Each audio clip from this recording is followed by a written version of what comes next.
Next topic हम करेंगे Bernoulli's trial and binomial distribution.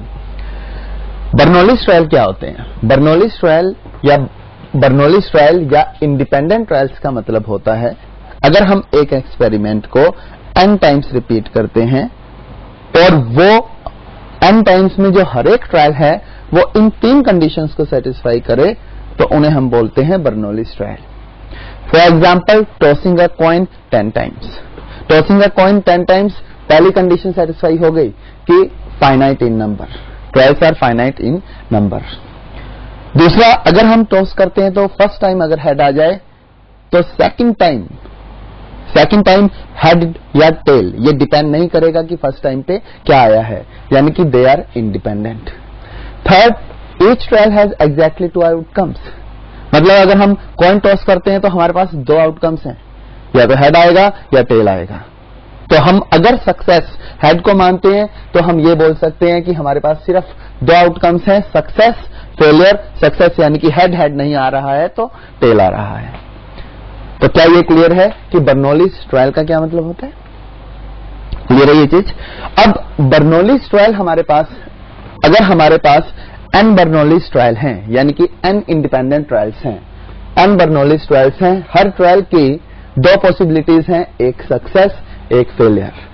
Success की प्रोबेबिलिटी अगर P है, फेलियर की प्रोबेबिलिटी Q है, तो हम ये कह सकते हैं कि P plus Q equals to 1। वो क्यों? क्योंकि हर ट्रायल की 2 ही पॉसिबिलिटी हैं, यानी कि ये दोनों success and failure are exhaustive events. अब इसके बाद मान लो हम जो ट्रायल रिपीट कर रहे हैं वो n टाइम्स रिपीट कर रहे हैं और हमारा इंटरेस्ट R सक्सेसेस में है। मतलब हमें प्रोबेबिलिटी कैलकुलेट करनी है such that successes, there are R successes. Probability of random variable या फिर probability such that we get R successes is equals to NCR P power R and Q power n minus R। इसकी value ये होगी। अब ये जो expression लिखा हुआ है इसे हम ऐसे भी बोल सकते हैं कि this is R plus T R plus 1 term of Q plus P power n। अब हमारे पास n ट्रायल्स, सक्सेस, फेलियर, हमें R सक्सेसेस अगर चाहिए तो उसके लिए फॉर्मूला ये है। अब यहां से अगर हमें बाइनोमियल डिस्ट्रीब्यूशन या फिर इसका डिस्ट्रीब्यूशन बनाना है नंबर ऑफ सक्सेसेस का, तो हम क्या करेंगे? नंबर ऑफ सक्सेसेस के डिस्ट्रीब्यूशन के लिए हम एक रैंडम वेरिएबल डिफाइन कर लेंगे। रैंडम वेरिएबल डिफाइन कर लिया, लेट इट बी x, और साथ में उसकी प्रोबेबिलिटी हम कैलकुलेट करेंगे। हमारे पास नंबर ऑफ ट्रायल्स n है, सक्सेस की प्रोबेबिलिटी P है एंड फेलियर की प्रोबेबिलिटी Q है। अगर हम चाहते हैं कि प्रोबेबिलिटी ऑफ गेटिंग 0 सक्सेस, तो उसका फॉर्मूला हमारे पास होगा NC0 P power 0 and Q power n। Probability of getting success 1, इसका फॉर्मूला हमारे पास होगा NC1 P power 1 and Q power n minus 1। In general, probability of R successes का formula हमारे पास होगा NCR P power R and Q power n minus R and so on. ये जो सम है, इस सम की खासियत, इन सभी को अगर हम ऐड करते हैं, तो हमारे पास वैल्यू क्या आएगी? ऐड करने पर NC0 NC1 ये सब कुछ आ गया। ये देखा जाए तो अपने पास Q plus 1 Q plus P whole power n आ जाएगा। इन सभी का sum Q plus P whole power n यानी कि 1 पावर n यानी कि 1। मतलब ये हुआ कि बाइनोमियल डिस्ट्रीब्यूशन जब हम बनाएंगे तो उसमें Px, probability of random variable, सारी पॉसिबल प्रोबेबिलिटीज को ऐड करने पर हमारे पास वैल्यू 1 आएगी। इसलिए क्वेश्चन ये भी पूछा जा सकता है, आपको डिस्ट्रीब्यूशन दे देंगे और डिस्ट्रीब्यूशन में से कोई एक टर्म उड़ा देंगे और पूछा जाएगा find value of that term. तो उस केस में हमें क्या कंडीशन ध्यान में रखनी होगी कि sum of these all must be equals to 1। Clear?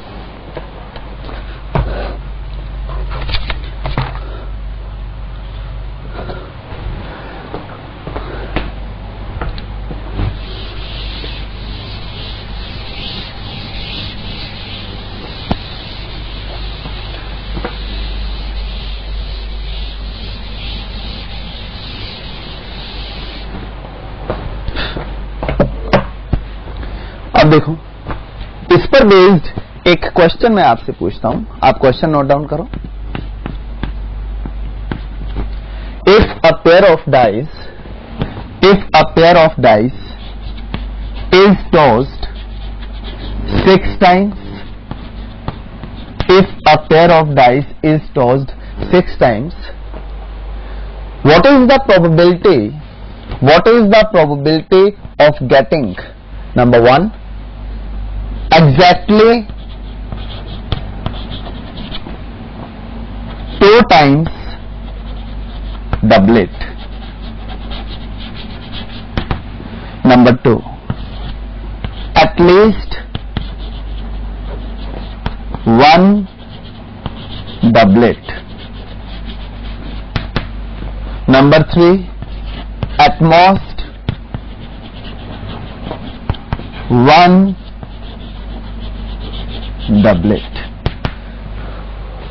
अब देखो, कॉइन को 6 बार टॉस किया गया है, पेयर ऑफ डाइस को 6 बार टॉस किया गया है, पेयर ऑफ डाइस को 6 बार टॉस किया, हमारा इंटरेस्ट डबलेट में है, डबलेट आए या ना आए।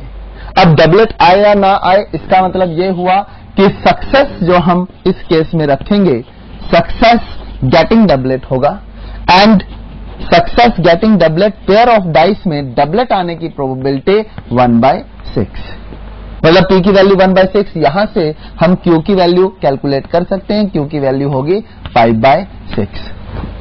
अब हम क्वेश्चन स्टार्ट करते हैं। टॉस्ड 6 टाइम्स, यानी कि what is n is 6।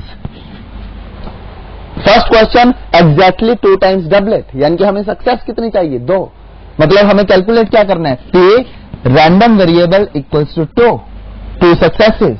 2 successes जो फॉर्मूला अभी हम लोगों ने किया था, वहां से हमें यह पता चल गया कि इसके लिए वैल्यू होगी 6c2 p square and q 4।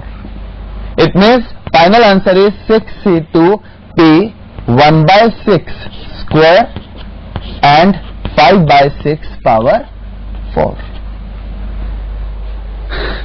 ये first part. Second part, at least 1 doublet. At least 1 doublet का क्या मतलब हुआ, P probability of 1 success up to probability of 6 successes. इसी बात को हम दूसरी वे में भी सोच सकते हैं। ये probability of getting 1 success to getting 6 successes, इसी बात को हम ऐसे ही बोल सकते हैं कि 1 minus probability of getting no success. क्यों? क्योंकि एक ही चीज तो मिसिंग है, और थोड़ी देर पहले मैंने बताया था कि अगर हम सभी प्रोबेबिलिटीज को ऐड कर देंगे तो वैल्यू 1 आएगी। तो टोटल में से सिर्फ एक चीज मिसिंग है, वो ये है probability of getting no success. तो क्वेश्चन बिल्कुल सिंपल हो गया, हमारे पास आंसर आएगा 1 minus NC0 P power 0 and Q power M, यानी कि 1 minus 6C0 P is 1/6 power 0 and 5/6 power 6 answer. Third part, at most 1 doublet. At most 1 doublet का मतलब सक्सेसेस या तो 0 या फिर 1, या 0 सक्सेस या 1 सक्सेस। अब देखो, 0 सक्सेस का मतलब क्या होता है, 0 सक्सेस या 1 सक्सेस। 0 सक्सेस मीन्स 6 से 0, 1/6 पावर 0 एंड 5/6 पावर 6। इसके उसके बाद 1 सक्सेस का मतलब 61 1/6 power 1 and 5/6 power 5। Is it clear? Last part ये था। अब हम नेक्स्ट क्वेश्चन करते हैं।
Next question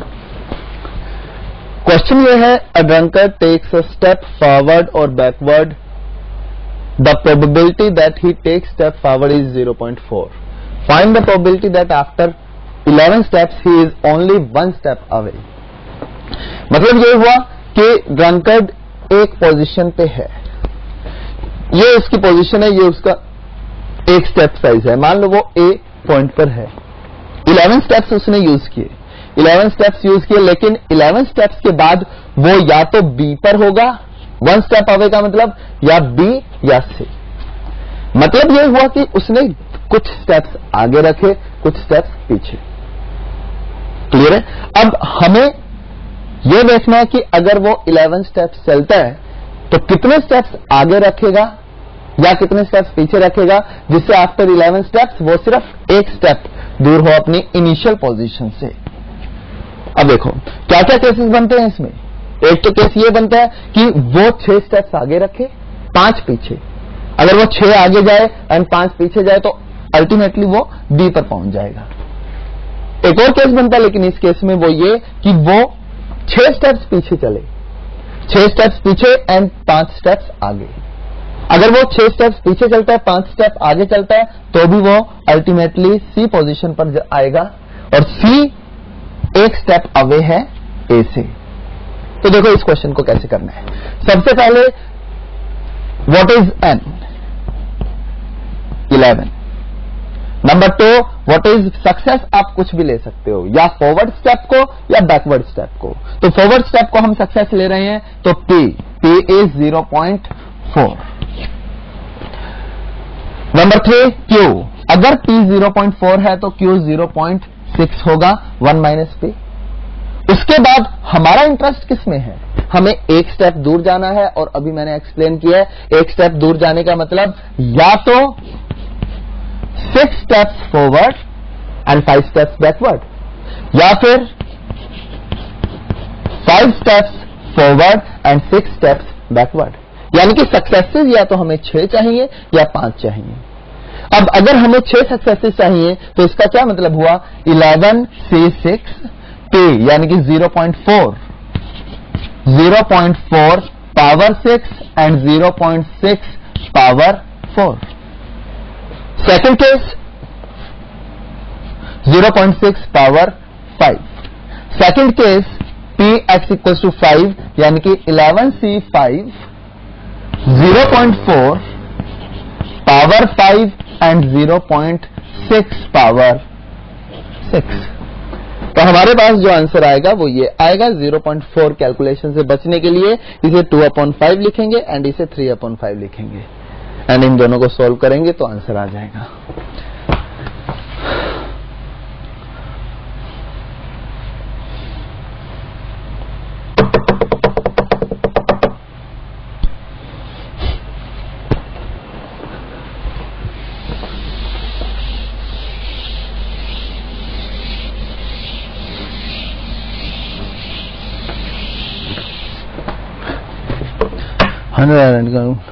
coins is 500.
Next question,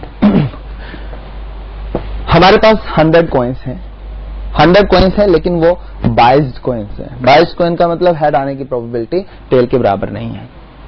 अब क्वेश्चन ये है कि अगर 100 कॉइन्स उछाले जाएं, हेड आने की प्रोबेबिलिटी P हो, और एक और कंडीशन कि 50 बार हेड आने की प्रोबेबिलिटी वही होगी जो 51 टाइम्स हेड आने की प्रोबेबिलिटी है, तो व्हाट इज P? तो बात बिल्कुल क्लियर है। क्वेश्चन ये है कि Px equals to 50 is equals to Px equals to 51। ये दोनों बराबर है। अब ये दोनों अगर बराबर है तो इसकी वैल्यू किसके बराबर हो जाएगी? 100 से 50 P power 50 and 1 minus P power 50। Px equals to 51 का क्या मतलब होगा? 100 C 51, P power 51 and 1 minus P power 49। इन दोनों को हमें सॉल्व करना है। इन दोनों को सिंप्लीफाई करके P की वैल्यू आ जाएगी। ये कैंसल, ये आ जाएगा, एंड यहां से ये पूरा कैंसल, एंड ये आ जाएगा। अब आप इसे सिंप्लीफाई करो। 100C50 यानी कि 100 factorial upon 50 factorial into 50 factorial into 1 minus P is equals to 100 factorial upon 51 factorial 49 factorial into P। यहां से ये दोनों टर्म्स कैंसिल हो गई। 50 फैक्टोरियल इसे कैंसिल करोगे, ये आएगा 51। 50 फैक्टोरियल इसे कैंसिल करोगे, ये आएगा 50। तो हमारे पास जो वैल्यू आई वो 1 minus P upon 50 is equals to P upon 51। आप क्रॉस मल्टीप्लाई कीजिए, इसे क्रॉस मल्टीप्लाई करोगे तो अपने पास वैल्यू आ जाएगी 51 minus 51P equals to 50P। तो फाइनल वैल्यू P की जो हमारे पास आएगी वो होगी 51 अपॉन 101 इक्वल्स टू P।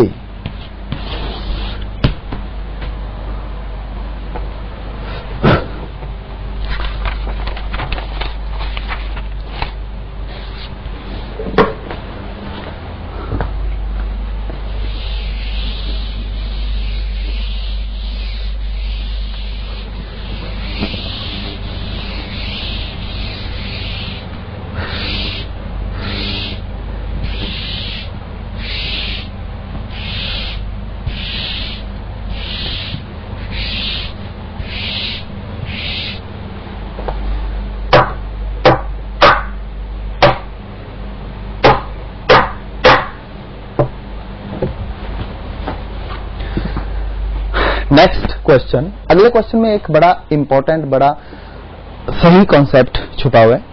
मान लो आपके पास well shuffle deck of cards है, well shuffle deck of 52 cards. ठीक है, हमें कार्ड्स लेकर आने हैं, 1 बाय 1 हमें कार्ड्स निकालने हैं। अपने को प्रोबेबिलिटी फाइंड करनी है। आप क्वेश्चन लिख लीजिए, what is the probability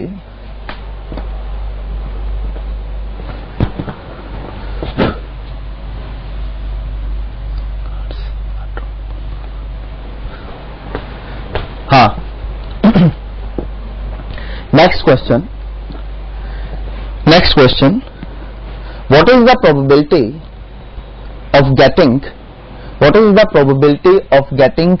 an ace of spade, from nth draw, if cards are drawn 1 by 1, from nth draw if cards are drawn 1 by 1। देखो अपने पास टोटल 52 कार्ड्स हैं, हमें एस लेकर आना है स्पेड का, वो भी nth ड्रॉ में। रिप्लेसमेंट इज नॉट अलाउड, ये ऐड कर लेना, रिप्लेसमेंट अलाउड नहीं है। अब इस क्वेश्चन में अपने पास 52 कार्ड्स हैं, हमें nth ड्रॉ में स्पेड लेकर आना है। अब इसकी प्रोबेबिलिटी क्या होगी? Probability of event. अब देखो nth ड्रॉ में एस आना चाहिए। इसका क्या मतलब हुआ कि फर्स्ट ड्रॉ में एस ऑफ स्पेड नहीं आना चाहिए। फर्स्ट ड्रॉ में एस ऑफ स्पेड नहीं आना चाहिए, इसका मतलब एस ऑफ स्पेड के अलावा कुछ भी आ सकता है। इट मींस फर्स्ट के लिए प्रोबेबिलिटी हुई 51/52। सेकंड कार्ड में भी एस ऑफ स्पेड नहीं आना चाहिए। इसका क्या मतलब हुआ कि सेकंड कार्ड के लिए फेवरेबल केसेस हमारे पास आ जाएंगे 50 एंड टोटल केसेस 51। ऐसा क्यों? क्योंकि replacement is not allowed. Third case में 49/50 एंड सो ऑन हम चलते रहेंगे। तो अल्टीमेटली जब nth केस आएगा उस केस में हमारे पास फेवरेबल केस सिर्फ एक होगा। क्यों? क्योंकि हमें एस ऑफ स्पेड चाहिए। तो फेवरेबल केस 1 एंड जो भी टर्म यहां पर प्रीवियस टर्म यहां होगी 1 एंड ये दोनों टर्म मान लो यहां पर x है तो यहां भी x आएगा। तो हमारे पास जो वैल्यू आएगी वो आ जाएगी 1/52। इनफैक्ट एक चीज आप ध्यान रखना कि कभी भी हमें ऐसे कार्ड कोई पर्टिकुलर चीज विड्रॉ करनी है तो उस केस में उस पर्टिकुलर चीज को या तो फर्स्ट टाइम विड्रॉ करो या सेकंड टाइम विड्रॉ करो या थर्ड टाइम, किसी भी प्लेस पे आप विड्रॉ करो, प्रोबेबिलिटी चेंज नहीं होगी। जैसे यहां पर मैं इसी एग्जांपल से आपको ये चीज क्लियर करता हूं। मान लो ये क्वेश्चन होता कि ace of spade first draw में आ जाए। अगर ace of spade first draw में आ जाए तो उसकी प्रोबेबिलिटी क्या होगी? उसकी प्रोबेबिलिटी होगी 1/52। सेकंड क्वेश्चन, अगर ace of spade second draw में आए, एस ऑफ स्पेड अगर सेकंड ड्रॉ में आता है तो इसका क्या मतलब हुआ कि फर्स्ट ड्रॉ में नहीं आना चाहिए। फर्स्ट ड्रॉ में नहीं आना चाहिए तो इस बात को हम कैसे एक्सप्लेन करेंगे? फर्स्ट ड्रॉ में नहीं आना चाहिए यानी कि सेकंड ड्रॉ में आना चाहिए, तो कैसे स्टार्ट करेंगे इसे? फर्स्ट ड्रॉ में एस ऑफ स्पेड नहीं आना चाहिए, favourable cases 51 and total cases 52। लेकिन सेकंड केस के लिए फेवरेबल केसेस कितने हो जाएंगे? हमें एस ऑफ स्पेड चाहिए 1, रिमेनिंग केसेस कितने बचे? 51।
नेक्स्ट कॉन्सेप्ट,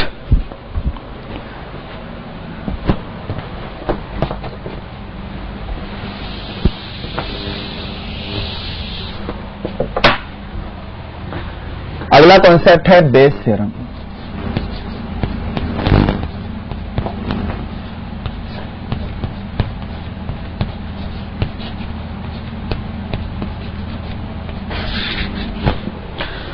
बेस थ्योरम, पहले हम बेस थ्योरम को डिफाइन करते हैं। Bayes theorem basically conditional probability है, इसे पहले हम डिफाइन करते हैं। पहले आप डेफिनेशन लिखें।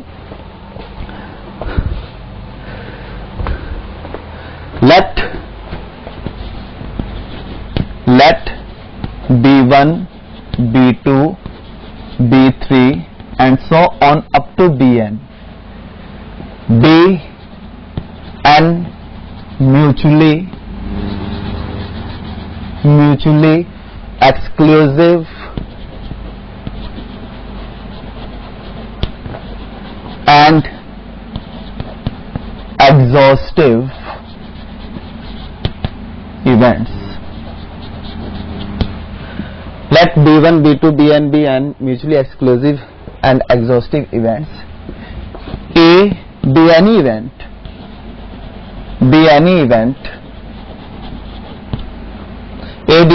event associated with these events, then probability of Bi when A has already occurred is equals to probability of A when Bi is already occurred into probability of Bi upon probability of A when B1 is already occurred into probability of B1 plus probability of A when B2 is already occurred into probability of B2 and so on probability of A upon Bn into probability of Bn. This is called Bayes theorem. इसी बात को हम ये भी बोल सकते थे कि probability of B I upon A is equals to probability of A intersection B I upon probability of A.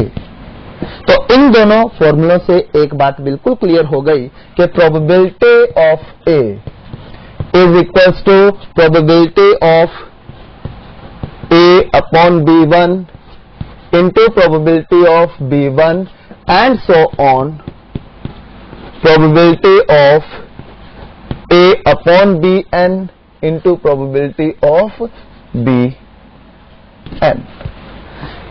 PA हम PA को ये भी बोल सकते हैं एंड इसे हम बोलते हैं total probability of event A। अब देखो ये दोनों अगर सेम हैं तो ये कंडीशनल प्रोबेबिलिटी में हम पढ़ चुके हैं कि this is also equals to probability of A upon B I into probability of B I upon probability of A. ये दोनों सेम है इसलिए प्रोबेबिलिटी ऑफ ए उसके बराबर होगी। तो आप इस क्वेश्चन को करने के लिए या तो ये कॉन्सेप्ट लगाएं, पहले प्रोबेबिलिटी ऑफ इवेंट कैलकुलेट करें, उसके बाद ये दो चीजें फाइंड करके पुट कर दें, या आप इस क्वेश्चन को इस फॉर्मूले से सॉल्व करें। इस तरह का कोई भी क्वेश्चन हो उसे इस फॉर्मूले से सॉल्व करें। तो बेस थ्योरम को अप्लाई करने के लिए आप एक क्वेश्चन लिखें।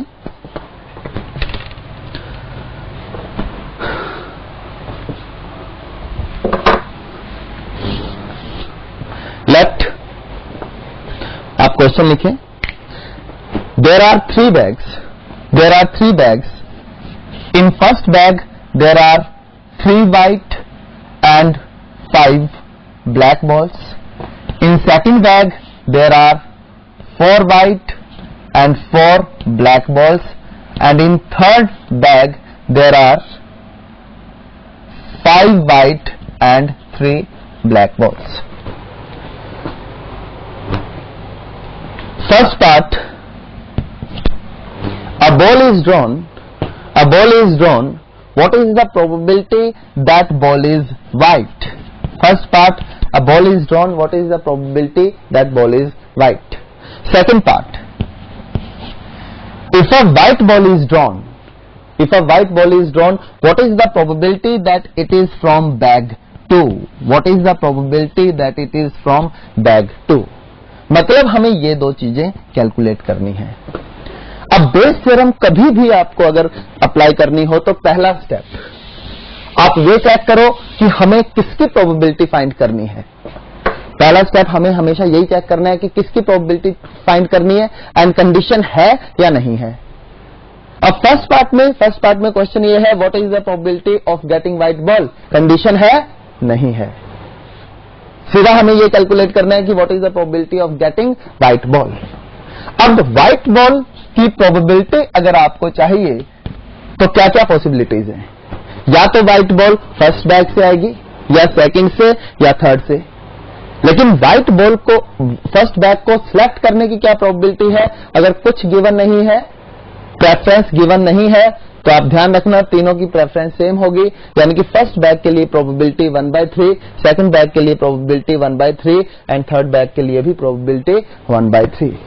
तो अगर आपको व्हाइट बॉल चाहिए तो पहले probability of first bag, white ball and white ball in first bag, plus probability of second bag and white ball in second bag, plus probability of third bag and white ball in third bag. तो white ball के लिए ये condition होगी। अब मुझे ये बताइए कि what is the probability for first bag? 1/3, and what is the probability of white ball in first bag? 3/8, plus probability of second bag 1/3 and probability of white ball in second bag, वो किसके equal होगी? 4/8 plus 1/3। Similarly next case, तो final answer हमारे पास आ जाएगा 5 + 4 + 3 12, 12/24 यानी कि 1/2। इसका मतलब यह हुआ कि फर्स्ट केस में बेस थ्योरम नहीं लगेगी। क्यों? क्योंकि कंडीशन नहीं है। बेस थ्योरम नहीं लगेगी तो हम डायरेक्ट इसे कैलकुलेट कर लेंगे। इसे हम टोटल प्रोबेबिलिटी भी बोलते हैं। सेकंड केस ये लिखवाया था कि what is the probability, what is the if white ball is drawn, what is the probability that it is from bag 2। सबसे पहले देखो कंडीशन आ गई तो समझ जाओ बेस थ्योरम यूज होगी। अब बेस थ्योरम यूज होगी तो बेस थ्योरम यूज कैसे करनी है वो देखेंगे। व्हाइट बॉल इज ड्रॉन, जो कंडीशन दी है, जैसे ही आपके पास कंडीशन आए वैसे ही आप एक इवेंट ड्रॉ करें, वैसे ही आप एक इवेंट डिफाइन करें। इवेंट ए, कंडीशन क्या है? व्हाइट बॉल इज ड्रॉन, यानी कि event A is white ball is drawn, white ball is drawn. उसके बाद क्वेश्चन में आगे ये दिया हुआ है what is the probability that it is from bag 2, what is the probability that it is from bag 2। किसकी प्रोबेबिलिटी फाइंड करनी है? बैग 2 की। मतलब ये हुआ कि 3 इवेंट्स, बैग कितने हैं? 3, तो 3 इवेंट्स ये आप डिफाइन कर लो। Bag 1 ball from bag 1, ball from bag 2, ball from bag 3। अब इवेंट्स हम लोगों ने डिफाइन कर लिया, ये बात क्लियर है? इवेंट्स हम लोगों ने डिफाइन कर लिया। हमें कैलकुलेट क्या करना है? Probability of bag 2 when white ball is drawn, यानी कि B2 when A is already occurred. तो इसकी वैल्यू क्या होगी? बेस थ्योरम हमें लगाना है। फॉर्मूला याद रखने का क्या ढंग है? इसे उल्टा लिख दो सबसे पहले, A upon B2 into probability of B2 upon total probability यहां पर लिख दीजिए आप, अपॉन टोटल प्रोबेबिलिटी यहां लिख दीजिए। टोटल प्रोबेबिलिटी यानी कि A upon B2, probability of B2, इस टाइप की सारी टर्म्स नीचे लिखनी होंगी।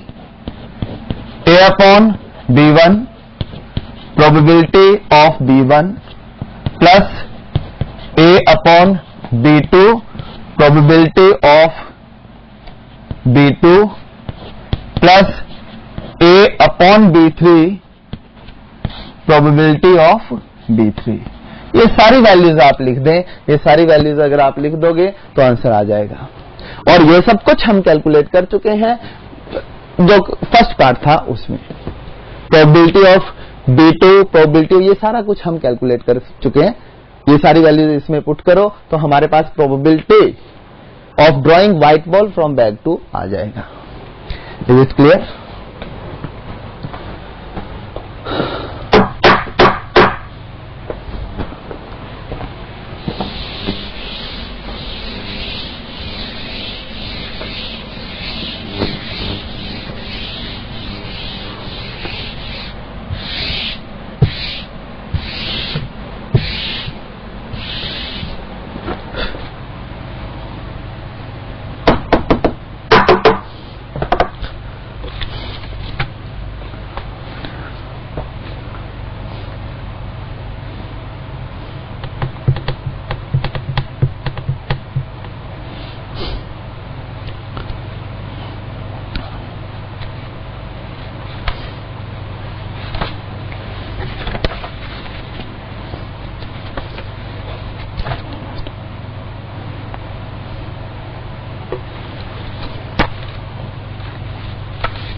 Next question.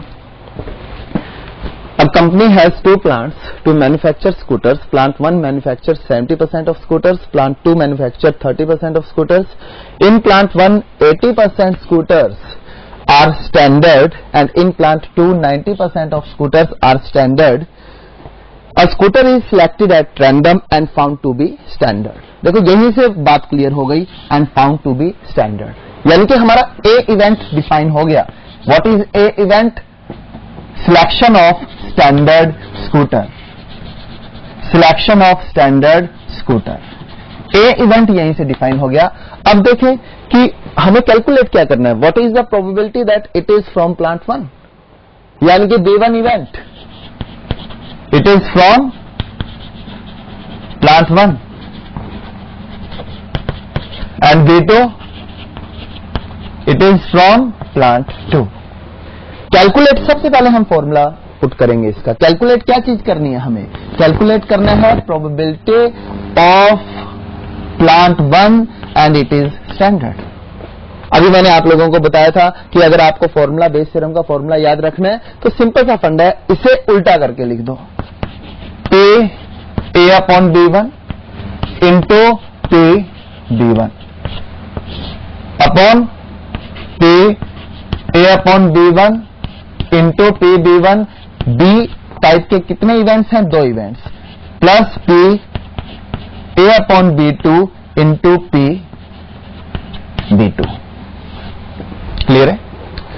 अब ये सारी वैल्यूज हमें कैलकुलेट करनी है. सबसे पहले हमें कैलकुलेट करना है P B1. What is B1? Scooter is from plant 1. Plant 1 कितने स्कूटर्स मैन्युफैक्चर कर रहा है? 30%, यानी कि probability of B1 is 70 upon 100 and B2 30 upon 100. इसके बाद अगली चीज जो हमें कैलकुलेट करनी है वो ये है A upon B1. A upon B1. A upon B1 का मतलब standard scooter from plant 1. Standard scooter from plant 1, इसकी क्या वैल्यू है? Standard scooter 80% of scooters are standard in plant 1, यानी कि इसकी वैल्यू 80%, यानी कि 80 upon 100. And P A upon B2 की वैल्यू क्या होगी? P A अपॉन B2 की वैल्यू होगी 90 अपॉन 100. तो इस फॉर्मूले में जितनी भी टर्म्स अननोन है वो सारी टर्म्स हमें पता चल गई हैं. वो सारी टर्म्स पता चल गई हैं. वैल्यूज पुट करो, आपके पास आंसर आ जाएगा.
Next question. A bag contains 4 white, 3 red balls. 2 balls successively drawn and second drawn ball is found to be red. देखो यहीं से पता चल गया कि बेस थ्योरम लग सकती है कि second drawn ball is found to be red. मतलब A event डिफाइन कर लो. A event second ball is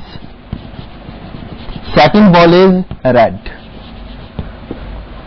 इसके बाद what is the probability that first ball is white? मतलब B1 event डिफाइन हो गया. B1 event first ball is white. First ball is white. And B2 event first ball is red. Second drawn ball is found to be white. A event second ball is found to be white. A bag contains 4 white, 3 red balls. 2 balls are successively drawn and second ball drawn is found to be white. यानी कि condition आ गई हमारे पास, second ball is white. And probability किसकी calculate करनी है? Probability हमें कैलकुलेट करनी है कि first ball is also white. मतलब ये हुआ first ball is also white, मतलब ये हुआ कि B1 event first ball is white. और कौन सी गुंजाइश हो सकती है? दूसरा केस क्या हो सकता है कि फर्स्ट बॉल इज रेड. इसके अलावा कोई केस नहीं हो सकता. अब हमें कैलकुलेट क्या करना है? Probability of B1 when A has already occurred. तो इसका फॉर्मूला याद रखने का मैंने बड़ा सिंपल सा मेथड आपको बताया. इसी चीज को आप उल्टा कर दो, इसी चीज को उल्टा किया into B1 upon probability A B1 plus probability A B2.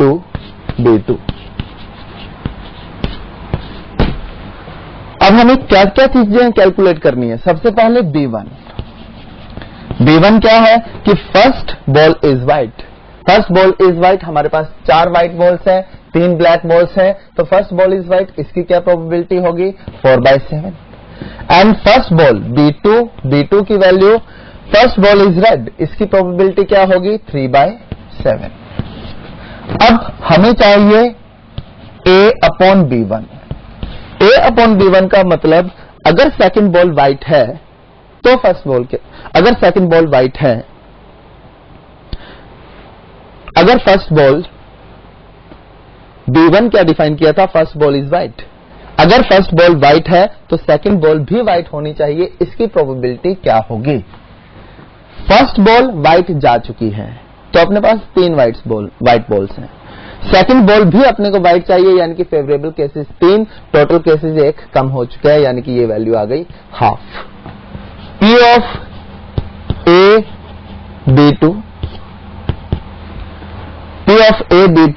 A B2 का मतलब क्या हुआ? First ball is red. A B2 का मतलब अगर फर्स्ट बॉल रेड हो तो सेकंड बॉल व्हाइट आने की प्रोबेबिलिटी क्या होगी? फर्स्ट बॉल रेड, एक रेड बॉल गई, बची कितनी बॉल्स अपने पास? 6. व्हाइट बॉल्स कितनी बची हैं? 4. तो value 2/3. Now put these values in this formula to get the answer.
हमारा नेक्स्ट कॉन्सेप्ट है ज्योमेट्रिकल प्रोबेबिलिटी.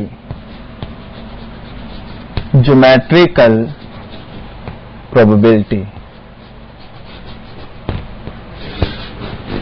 ज्योमेट्रिकल प्रोबेबिलिटी में क्या होगा आपको पॉइंट सिलेक्ट करने की प्रोबेबिलिटी कैलकुलेट करनी होगी। एक क्वेश्चन आप लिखें, अ point is selected at random inside equilateral triangle. A point is selected at random inside equilateral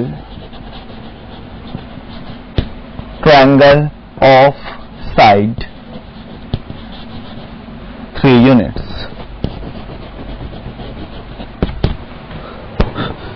of side 3 units. What is the probability that its distance from each corner, what is the probability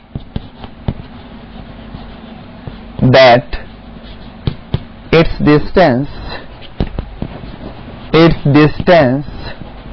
from each corner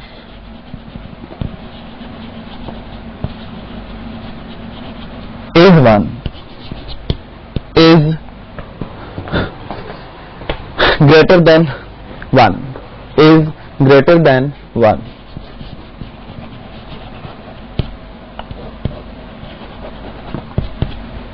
अब देखें, a point is selected at random inside a triangle. ये हमारे पास triangle है, such that its distance from each vertex is greater than 1. मतलब ये हुआ कि हमारा पॉइंट इसके अंदर ना हो, इसके अंदर ना हो एंड इसके अंदर ना हो, पॉइंट इस रीजन में होना चाहिए। मतलब ये हुआ कि जो हमारा फेवरेबल रीजन होगा वो ये शेडेड रीजन है, ये शेडेड रीजन फेवरेबल है। चाहिए क्या नहीं, हमें ये 3 रीजन नहीं चाहिए। अब आप एक चीज पे ध्यान दें, तीनों सेक्टर्स हैं एंड तीनों सेक्टर्स के एंगल 60 डिग्री है एंड तीनों सेक्टर्स मिलके एक सेमी सर्कल बनाते हैं। मतलब ये हुआ कि probability of required event is equals to 1 minus area of sector, area of this sector, area of this sector, area of this sector की प्रोबेबिलिटी। तीनों सेक्टर्स को मिलकर सेमी सर्कल बन रहा है, यानी कि 1 minus semi circle half pi are square upon area of triangle √3/4 a square. तो अपने पास वैल्यू आ जाएगी 1 माइनस 2 पाई अपॉन 2, 1 माइनस 4 पाई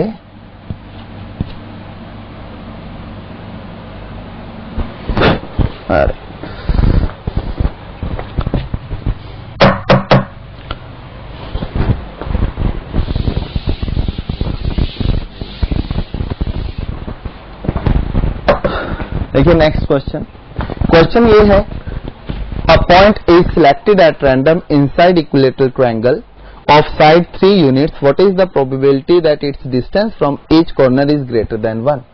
मतलब हमारा जो पॉइंट होगा वो इसके एंड इसके बीच में नहीं होना चाहिए, यहां होना चाहिए। सबसे पहले टोटल एरिया आप कैलकुलेट कर लें। टोटल एरिया होगा इक्विलैटरल ट्रायंगल का area, that is √3/4 a square. इसके बाद फेवरेबल एरिया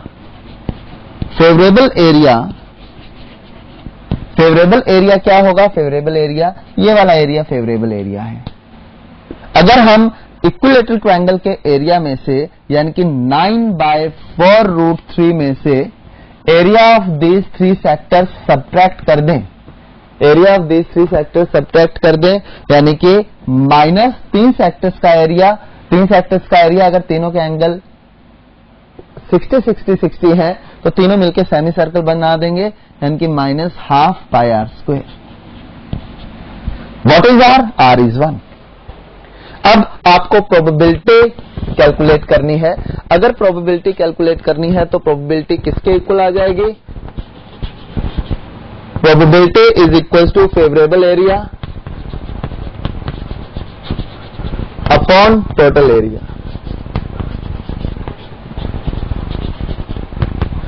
फेवरेबल एरिया अपने पास कितना आ जाएगा? फेवरेबल एरिया हमारे पास आएगा 9/4 √3 minus pi r square by 2 and total area जो वैल्यू आएगी, टोटल एरिया की वैल्यू आएगी 9/4 √3।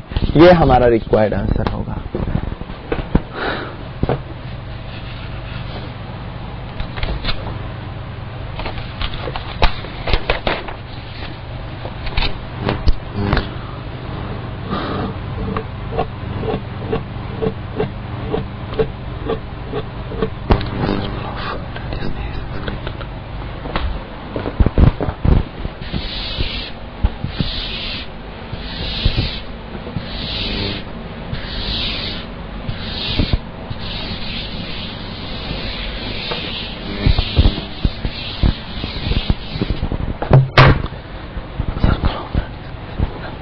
नेक्स्ट क्वेश्चन, आप क्वेश्चन लिखें। A circle of radius A is inscribed